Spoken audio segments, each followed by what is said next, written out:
Hello everybody, this is saying hello to everybody. This is what we are now calling the Sekolah podcast, and with me we have the leader of the opposition, the Honorable Inia Seruiratu. So I thought today, it's now 2 years that we've been in opposition, going on to the third year. It might be a good time for him to share some of his thoughts. So I just have a few questions that I'd like, and we'll have some give and take of this. So LOP, it's now been 2 years that we've been in government, and what do you think for us as the opposition in the important role that we have? What do you think are some of the significant achievements and also our role as opposition that the people of Fiji need to know a bit about? Again, I say to everyone, and thank you for this opportunity. We have to make the most of opportunities to engage with our people, and particularly in our role as their representatives in Parliament. This is something that we should perhaps have a lot of focus on, because engagement of course brings commitment as well, and it's good that we engage more with the public.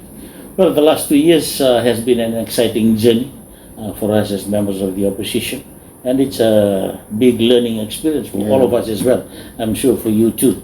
Absolutely. In our first 2 terms, we were part of the executive, we were in government. Now we're on the other side. And now on the other side, there's always opportunities to learn. And particularly given the role of parliamentarians, and particularly the role that the opposition plays in a well-functioning democracy. Very important role. This is perhaps something that for us, we will continue to pursue on opportunities to keep strengthening it. And of course, as we discussed with the Honourable Speaker as well, when we paid a courtesy visit to him following the last Parliament session in 2028. And there are so many ways in which we... 2024, sorry. There are so many ways in which we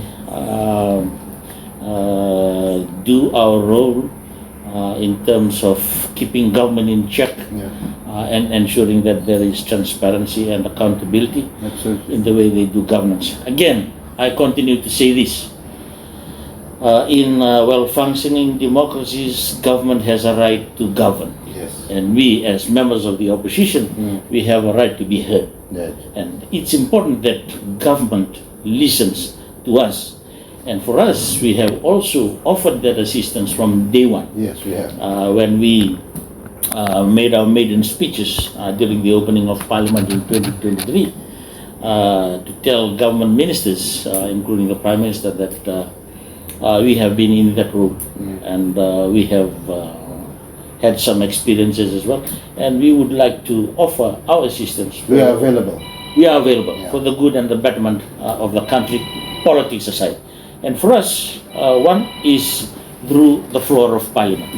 And I know that there's still more efforts that we can do to improve our role in Parliament, and we are thankful now that we have the staff to provide us with that backup to help us in our research and communication strategy and so forth. But on the floor of Parliament, that is where we keep government in check. And I know that we have been effective enough, because there were some questions that we wanted to raise on the floor of Parliament that in the business committee it was taken out.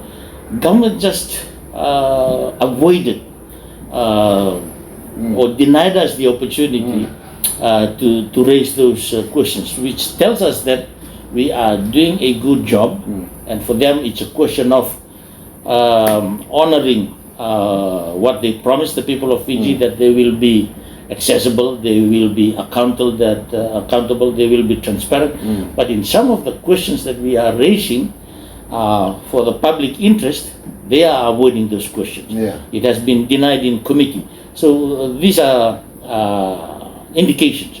But the challenge is, when will those be allowed to be brought again on the floor of Parliament, so that at least we express those concerns. Definitely. That's very, very important for us on the floor of Parliament. Thank you, LP, for those ideas, and it really helps.